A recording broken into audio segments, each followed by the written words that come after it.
kanyang bagong TikTok video itong si Mommy Jessie at full support itong si Baby Peanut sa kanya. Bago ang lahat, huwag niyong kalimutang mag-subscribe at pindutin ang notification bell para maging updated sa ating mga susunod na videos.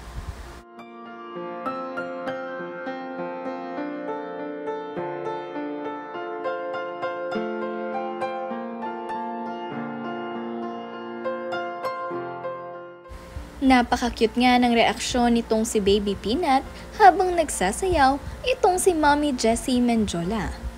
Ang kanya naman ngang video na ito ay umabot na agad ng 1 million views sa isang araw pa lamang.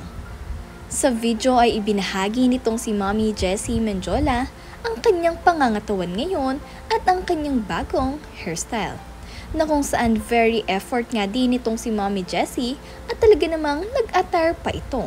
Suot-suot nga ang kanyang pangmalakasang boots.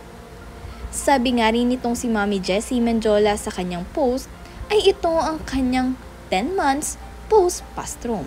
Kaya naman natutuwa ang mga netizens na nakikita nilang masaya itong si Mommy Jessie at nag-e-enjoy sa pagbabantay sa kanyang munting prinsesa na si Baby Peanut.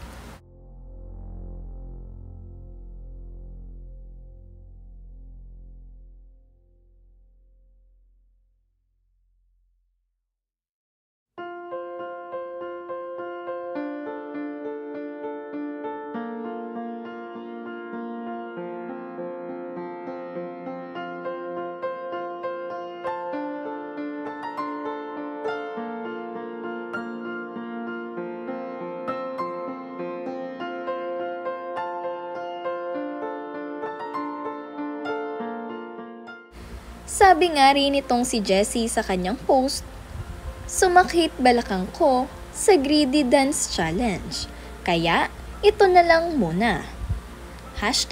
#greedy. #10 months post-pastrum.